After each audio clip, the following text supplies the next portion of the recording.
नमस्कार दोस्तों। आज की इस वीडियो में हम लोग डिस्कस करेंगे इंग्लिश के जो बेसिक्स हैं, फंडामेंटल्स हैं, उनमें से एक बहुत ही शानदार और important concept monotransitive and ditransitive verbs. ठीक है, और इस कॉन्सेप्ट को जो मोनोट्रांजिटिव और डाइट्रांजिटिव वर्ब्स हैं इनको साथ के साथ हम रिलेट करेंगे। आपका जो एक चैप्टर बनता है प्रेपोजिशन और वॉइस, ठीक है, इन दोनों के साथ रिलेशन भी हम मेंटेन करते हुए चीज़ों को समझेंगे और जानेंगे। बहुत ही शानदार कॉन्सेप्ट है आज की इस वीडियो में, बहुत ही इंपॉर्टेंट केस है, तो बहुत ध्यान से समझना। देखो जरा कॉन्सेप्ट क्या है वो जानो। इंग्लिश के बेसिक्स में से मैंने आप लोगों को एक वीडियो अवेलेबल कराई है जिसमें हमने मेन वर्ब को डिस्कस किया था, आपको ये पता होगा। ठीक है, मेन वर्ब के बारे में हमने बात की थी और मैंने मेन वर्ब को दो अलग अलग तरीके से आप लोगों के सामने रखा था। एक जो वर्ब हमने पढ़ी थी, मैंने बताया कि ट्रांजिटिव वर्ब, ठीक है, और एक जो सेकंड था वो था इंट्रांजिटिव वर्ब्स। इन दोनों को हम डिटेल्ड पढ़ चुके हैं। ठीक है, ट्रांजिटिव और इंट्रांजिटिव वर्ब्स के बारे में मैंने आप लोगों को फर्स्ट वीडियो में बताया है इंग्लिश के बेसिक्स के अंदर। ठीक है, अब ट्रांजिटिव वर्ब मैंने बताया था जो ट्रांजिट करने का काम करती है, मूव अक्रॉस करने का काम करती है, ट्रांसफर करने का काम करती हैं, वो ट्रांजिटिव वर्ब हुआ करती हैं। जिस वर्ब के बाद कोई ना कोई आपको ऑब्जेक्ट मिल जाता है वो ट्रांजिटिव वर्ब होती है। जबकि जो मूव अक्रॉस या ट्रांसफर करने का काम ना करें, इफेक्ट को ट्रांसफर ना किया जाए वर्ब के बाद मिलने वाले नाउन प्रोनाउन के ऊपर, तो वो वर्ब इंट्रांजिटिव वर्ब्स कहलाती हैं। और इंट्रांजिटिव वर्ब के बाद में कोई ऑब्जेक्ट नहीं होता है, ये बात हमने जानी थी। ठीक है, मैंने ये भी बताया था कि ऑब्जेक्ट जब आपको फाइंड आउट करना हो कि किसी वर्ब के बाद में ऑब्जेक्ट है या नहीं है, तो सिंपली उस सेंटेंस में हम क्वेश्चन कर लेते हैं व्हाट या तो हुम से। ठीक है, व्हाट और हुम से हम क्वेश्चन करके फाइंड आउट कर सकते हैं कि उसका रिप्लाई मिल रहा है तो वर्ब ट्रांजिटिव हो जाती है, और रिप्लाई नहीं मिल रहा है तो वो वर्ब इंट्रांजिटिव वर्ब हो जाया करती है। इसको हमने डिटेल पढ़ा था। आप बेसिक्स ऑफ इंग्लिश जो प्लेलिस्ट है उसमें जाके फर्स्ट वीडियो को आप देख सकते हो, आपको जो है डिटेल वहां से इंफॉर्मेशन मिल जाएगी। एक बार फिर से मैं आपको बता देता हूं, ट्रांजिटिव वर्ब वो वर्ब होती हैं जो हैव एनी ऑब्जेक्ट।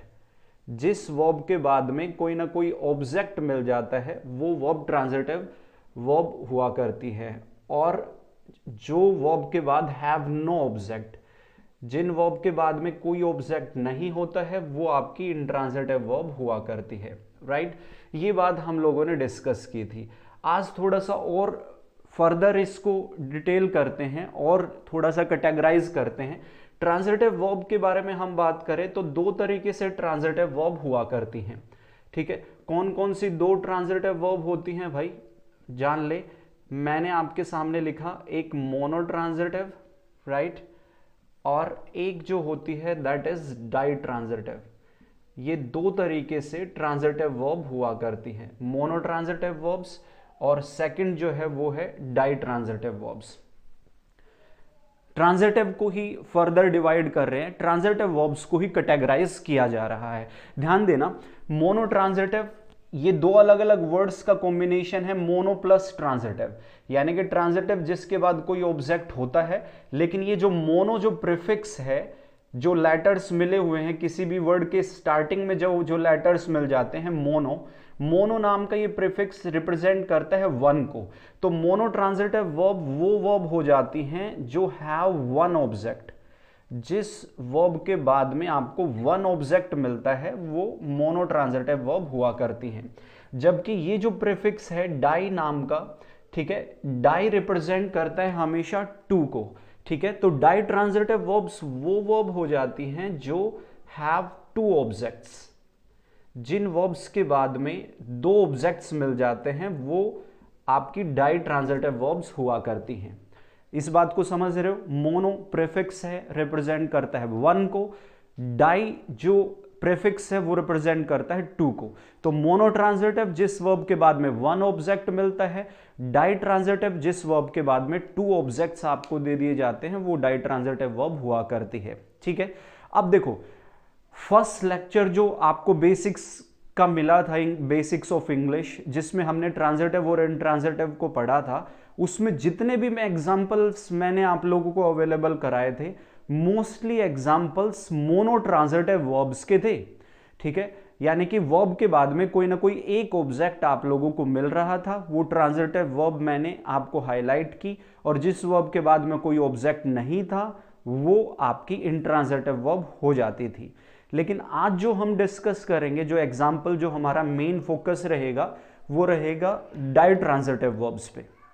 ठीक है, मोनो ट्रांजिटिव वर्ब्स के तो आप कितने ही एग्जाम्पल देख सकते हो, ज्यादातर जो ट्रांजिटिव वर्ब होती हैं वो मोनो ट्रांजिटिव ही हुआ करती हैं, बट आज की क्लास में हम मेनली फोकस करेंगे डाई ट्रांजिटिव वर्ब्स, यानी कि जिनके बाद में टू ऑब्जेक्ट्स आपको अवेलेबल होते हैं, दो ऑब्जेक्ट्स मिला करते हैं। ठीक है, अब देखो डाई ट्रांजिटिव मैंने बताया जिन वर्ब्स के बाद में टू ऑब्जेक्ट्स होते हैं।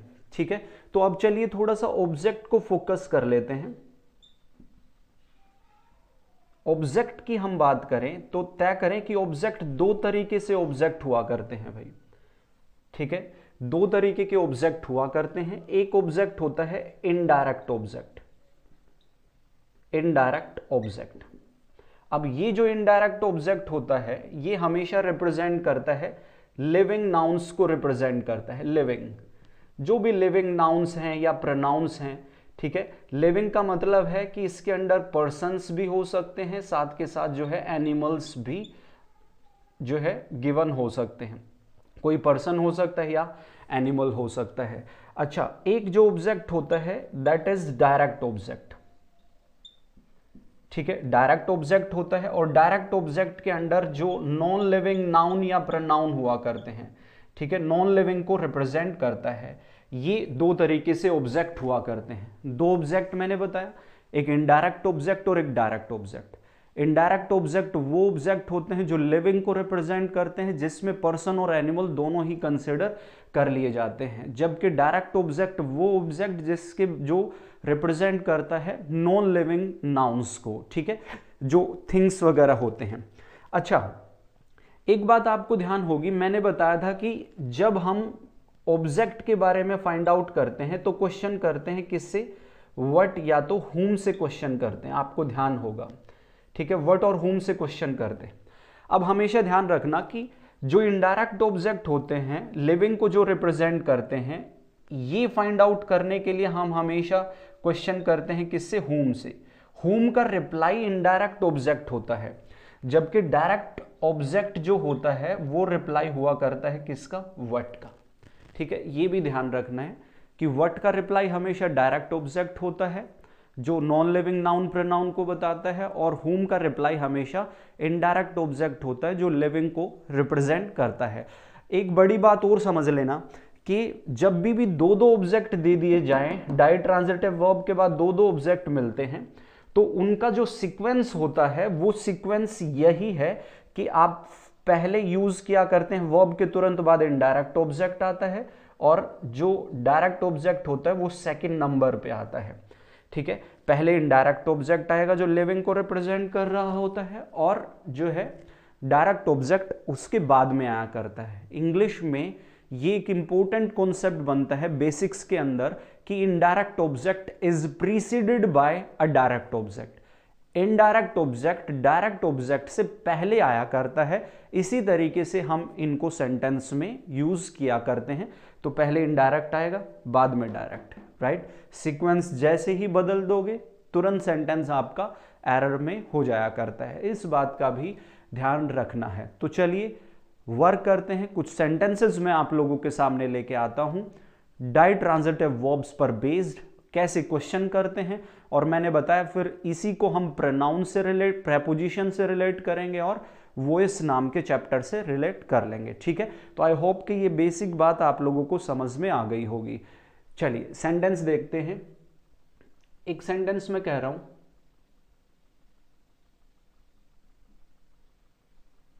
सेंटेंस है David handed the interviewer his resume। ये एक सेंटेंस देखो जरा, David handed the interviewer his resume. इस सेंटेंस को थोड़ा सा समझें।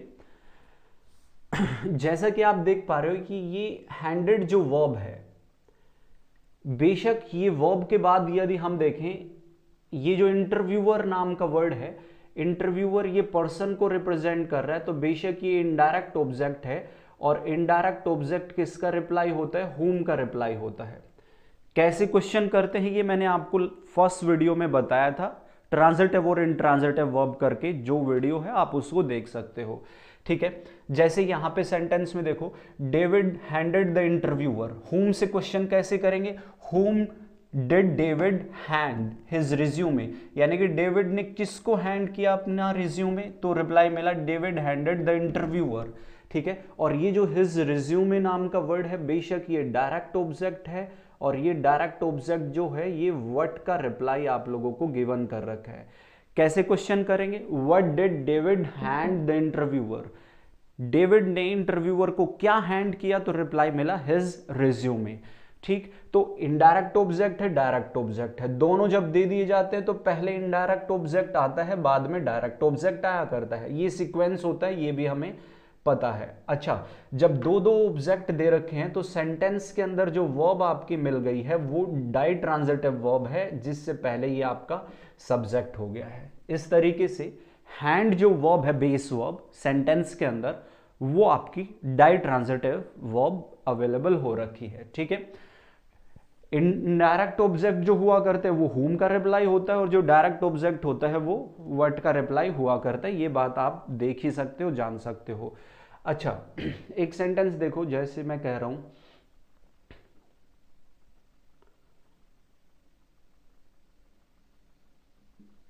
द मैन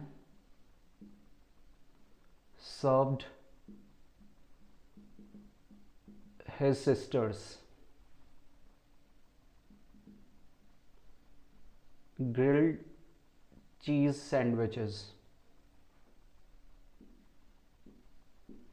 एक सेंटेंस ये देखो, सेंटेंस है the man served his sisters grilled cheese sandwiches. इस सेंटेंस में भी यहां पे देखें, ये जो सर्व्ड वर्ब है, इसके बाद हिज सिस्टर्स नाम का ये वर्ड इनडायरेक्ट ऑब्जेक्ट है, जो कि हुम का रिप्लाई है, हुम से क्वेश्चन करने के बाद, और ग्रिल्ड चीज सैंडविचेस जो है ये आपका डायरेक्ट ऑब्जेक्ट है। ठीक है, और डायरेक्ट ऑब्जेक्ट ये व्हाट का रिप्लाई है, राइट। जब दो दो ऑब्जेक्ट हैं तो पहले इनडायरेक्ट ऑब्जेक्ट आएगा, बाद में डायरेक्ट ऑब्जेक्ट आएगा। दो दो ऑब्जेक्ट दे दिए हैं तो ये डाई ट्रांजिटिव वर्ब आपकी हो गई है। और भी देख लें कि जो सही मायने में देखें तो सैंडविचेस नाम का वर्ड, ये जो नाउन है ना, ये ऑब्जेक्ट है, और ये जो ग्रिल्ड चीज नाम का जो वर्ड है, बेशक ये व्हाट काइंड ऑफ का रिप्लाई है। व्हाट काइंड ऑफ, ये भी मैंने बताया था आपको लास्ट वीडियो में कि what kind of, what type of, या फिर विच से भी क्वेश्चन कर सकते हैं, what kind of, what type of. इनसे क्वेश्चन करने के बाद जो रिप्लाई मिलता है वो हमेशा एडजेक्टिव हुआ करता है। ठीक है, उसके बाद जो है हाउ से क्वेश्चन करते हैं, वेयर, व्हेन, इनसे जब हम क्वेश्चन करते हैं तो इनके रिप्लाई जो हुआ करते हैं वो adverb of manner, adverb of place और एडवर्ब ऑफ टाइम हुआ करते हैं। ये बातें, बेसिक बातें भी मैंने आपको लास्ट वीडियो में बताई थी, आप जाके देख सकते हो। जो ट्रांजिटिव और इंट्रांजिटिव वर्ब की फर्स्ट वीडियो है, जो बेसिक्स ऑफ इंग्लिश में, आप वहां पे बहुत अच्छे से चीजों को समझ सकते हैं। ठीक है, तो ये हुम का रिप्लाई हो गया, ये आपका व्हाट का रिप्लाई हो गया। व्हाट काइंड जो है, व्हाट काइंड ऑफ सैंडविचेस, किस प्रकार के सैंडविचेस की बात कर रहे हैं, तो सैंडविचेस की क्वालिटी क्या है? ग्रिल्ड चीज। तो ये ग्रिल्ड चीज एडजेक्टिव हो गया और ये नाउन है, कंपाउंड नाउन बन गया इस तरीके से ये, राइट, कंपाउंड नाउन। और देखो सेंटेंसेस,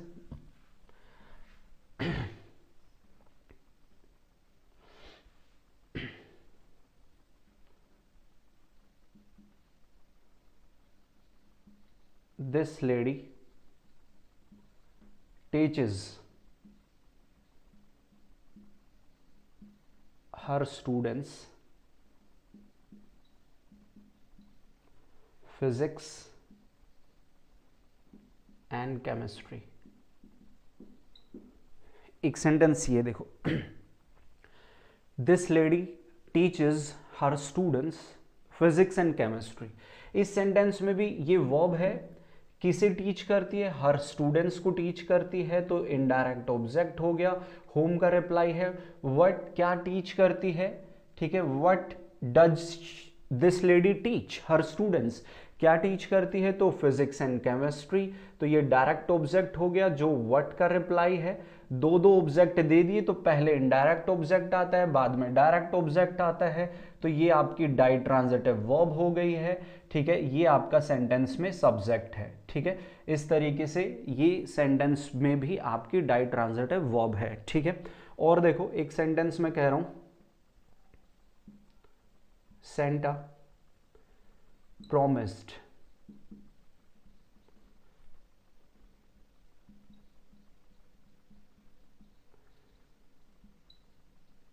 the little girl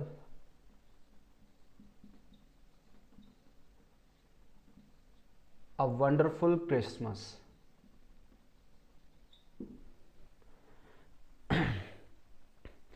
एक सेंटेंस ये मैंने दिया जिसमें कहा है Santa promised the little girl a wonderful Christmas, ठीक है। इस सेंटेंस में भी ध्यान देना, बेशक ये वर्ब है प्रोमिस्ड, उसके बाद द लिटिल गर्ल नाम का ये वर्ड जो है इनडायरेक्ट ऑब्जेक्ट है जो होम का रिप्लाई है। ए वंडरफुल क्रिसमस जो है ये आपका डायरेक्ट ऑब्जेक्ट है जो व्हाट का रिप्लाई है, ठीक है। ये होम का रिप्लाई है। सेंटेंस में दो दो ऑब्जेक्ट मिल गए हैं तो ये डाई ट्रांजिटिव वर्ब हो गई है। कैसे क्वेश्चन करोगे, होम से जब क्वेश्चन करेंगे तो रिप्लाई द लिटिल गर्ल हो जाएगा। व्हाट सेंटेंस में कह रहा हूं जो है home did Santa promise a wonderful Christmas, तो रिप्लाई मिला Santa promise the little girl a wonderful Christmas, ठीक है। व्हाट से जब हम क्वेश्चन करते हैं तो उसका रिप्लाई आपके सामने डायरेक्ट ऑब्जेक्ट हो जाया करता है। इस तरीके से ये भी डाई ट्रांजिटिव वर्ब आपके सामने सेंटेंस में हो चुकी है, ठीक है। और देखो एक आध सेंटेंस में आपको कह रहा हूं, I wish you a happy Diwali. एक सेंटेंस में ये कह रहा हूं, ठीक है।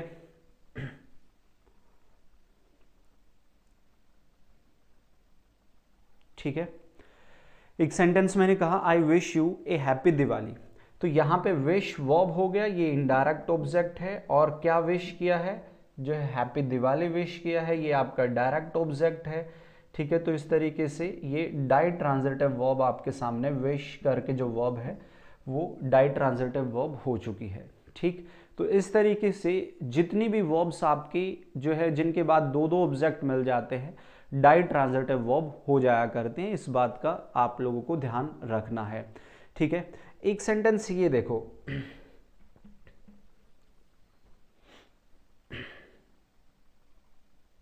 एक सेंटेंस समझना, माई friend gifted me a wristwatch।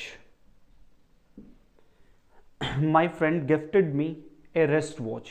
ये मैंने एक सेंटेंस आप लोगों को गिवन किया है।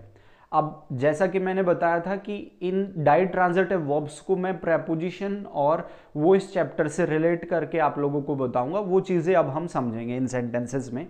देखो जरा, ये जो गिफ्टेड नाम का वर्ड है बेशक ये वर्ब है, और इसके बाद एक ऑब्जेक्ट मी है और एक ऑब्जेक्ट कौन है, रिस्ट वॉच है। ये दो दो ऑब्जेक्ट हैं, ये डायरेक्ट हो गया, ये इनडायरेक्ट हो गया, दो ऑब्जेक्ट हैं, तो ये वर्ब जो है ये आपकी डाई ट्रांजिटिव वर्ब हो चुकी है, ठीक है। ये आपका सेंटेंस में सब्जेक्ट है, ठीक। सेंटेंस बिल्कुल ओके है।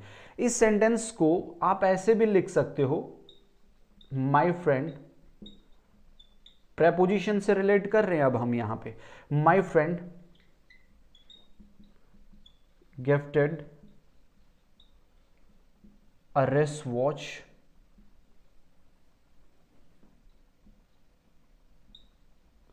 To me. एक सेंटेंस मैंने ये लिखा है, इस सेंटेंस में देखना इस तरीके से भी आप मेंटेन कर सकते हो सेंटेंसेस को। यहां पे गिफ्टेड नाम का वर्ड बेशक वर्ब है, क्या गिफ्ट किया है? रिस्ट वॉच गिफ्ट किया है। तो ये डायरेक्ट ऑब्जेक्ट है, ठीक है। और ये जो ऑब्जेक्ट है ना, ये बेशक किसके बाद मिला है? प्रेपोजिशन के बाद में मिलके ये ऑब्जेक्ट प्रेपोजिशन का ऑब्जेक्ट है। अब यहाँ पे जो सेंटेंस में वर्ब हो गई है वो वर्ब कौन सी हो गई है? मोनोट्रांजिटिव वर्ब हो गई है ये, ठीक है। ये मोनोट्रांजिटिव वर्ब हो गई है। अब मोनोट्रांजिटिव जब मैंने इसको बनाया तो गिफ्टेड वर्ब का ऑब्जेक्ट रेस्ट वॉच हो गया और प्रेपोजिशन का ऑब्जेक्ट कौन हो गया? मी हो गया। टू प्रेपोजिशन का ऑब्जेक्ट हो गया। अब यहां पे ऐसे सेंटेंसेस में जो मैंने जितने भी सेंटेंसेस आप लोगों को ये लिखवाए हैं, इनको आप मोनोट्रांजिटिव वर्ब करके भी सेंटेंस को डिजाइन कर सकते हो। लेकिन वहां पे जो इनडायरेक्ट ऑब्जेक्ट होता है ना, इनडायरेक्ट ऑब्जेक्ट यानी कि जो पर्सन्स को रिप्रेजेंट करता है, उससे पहले एक प्रेपोजिशन जो यूज की जाती है वो टू का यूज किया जाता है। टू प्रेपोजिशन कॉमन होती है और टू के अलावा एक प्रेपोजिशन फोर का भी यूज करते हैं, वो भी मैं बताऊंगा। लेकिन मेनली जो हम प्रेपोजिशन यूज करते हैं वो टू यूज किया जाता है। और ये जो प्रेपोजिशन टू यूज की जाती है ये बिफोर अ रिसीवर या तो रेसिपिएंट जो होता है, जो रेसिपिएंट होता है, जो रिसीवर होता है, रिसीव करने वाला जो होता है, उसके नाम से पहले हम एक प्रेपोजिशन टू का यूज करके भी सेंटेंस को सही करते हैं। जैसे सेंटेंस में वो कह रहा है my friend gifted a wrist watch. क्या गिफ्ट किया? रिस्ट वॉच गिफ्ट किया। किसको गिफ्ट किया? टू मी, मुझे गिफ्ट किया। यानी कि ये जो मी है ना, ये रिसीवर है, ये रिसीव कर रहा है। रिस्ट वॉच को रिसीव कौन कर रहा है? मी कर रहा है। रिसीवर हो गया या फिर ये रेसिपिएंट हो गया, रिसीव करने वाला, बात एक ही है। और प्रेपोजिशन जो आती है ना, रिसीवर के नाम से पहले या फिर रेसिपिएंट के नाम से पहले जो प्रेपोजिशन हम यूज किया करते हैं वो टू प्रेपोजिशन यूजेबल हुआ करती है। ये बात भी ध्यान रखना है। तो इस तरीके से भी सेंटेंस आप लोगों का ये बिल्कुल ओके हो जाता है। और देखो सेंटेंस, जरा एक सेंटेंस में कह रहा हूं, चलिए यहीं पे लिख लेते हैं।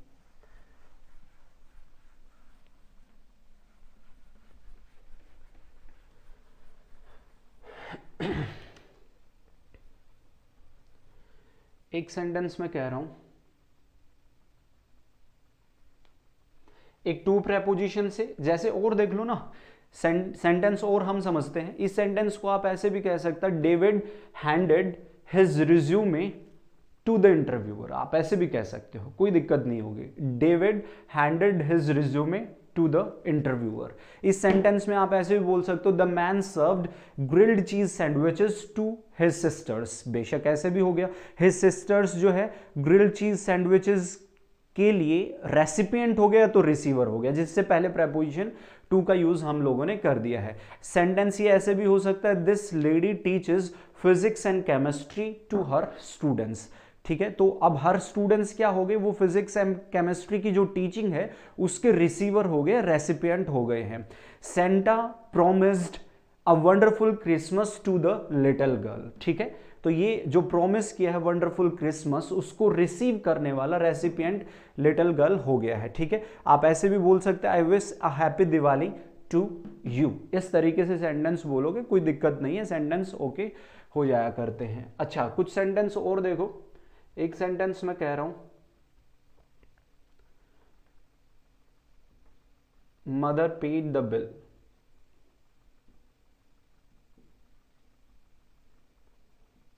For his son.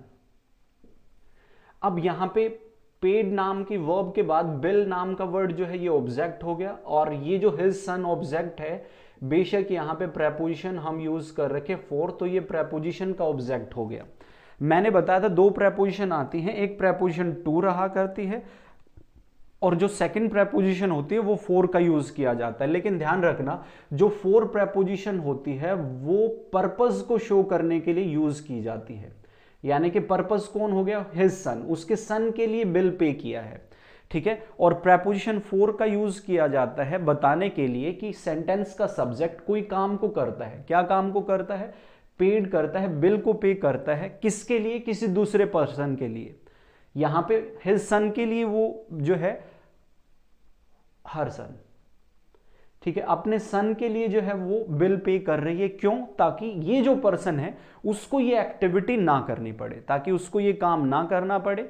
पर्पस को बताने के लिए हम प्रेपोजिशन फोर का यूज कर लेते हैं। एक सेंटेंस और जैसे देखो, if you are going out,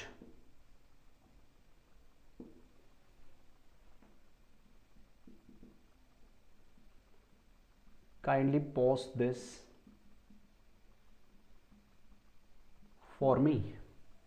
ये सेंटेंस देखो जरा, if you are going out kindly pause this for मी।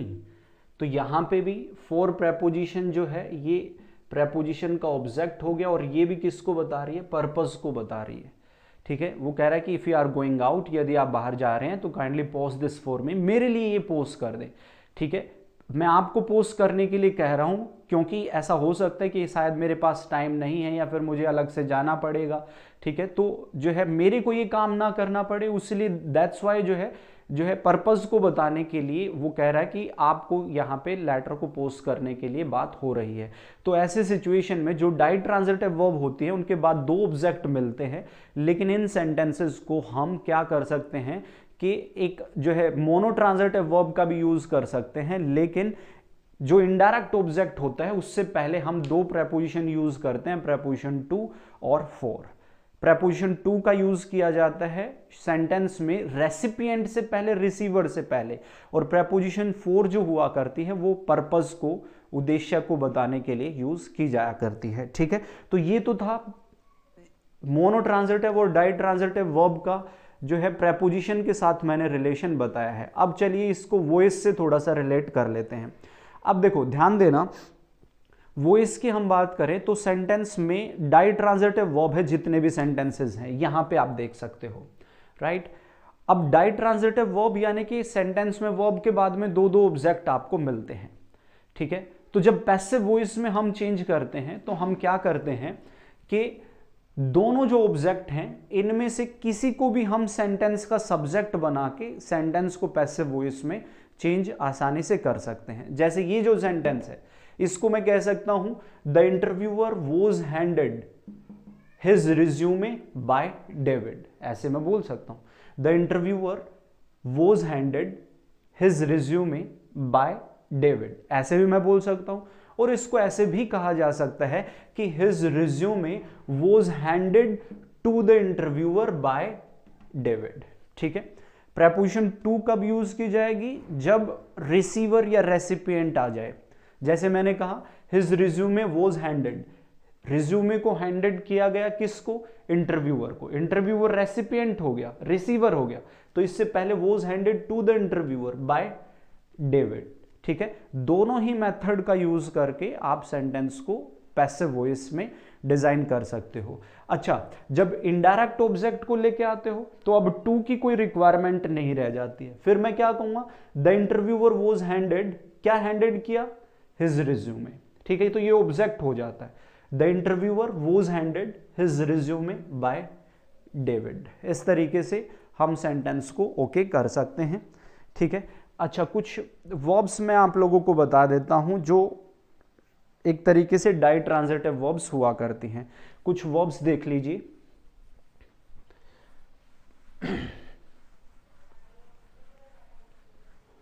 देखो डाई ट्रांजिटिव वर्ब्स, सबसे पहले आपके सामने मैंने लिखवाया ही है, एक हैंड वर्ब है, एक सर्व करके वर्ब है, फिर उसके बाद टीच वर्ब मैंने बताया, फिर मैंने प्रॉमिस कहा, प्रॉमिस करके वर्ब। ठीक है, फिर उसके बाद विश करके जो वर्ब है उससे सेंटेंस हमने डिजाइन किया, फिर एक वर्ब जो थी वो गिफ्ट नाम की वर्ब आई थी। ठीक है, और कुछ देख लो, allow, buy, ask, pass, send, pass, send, award, cook, forgive,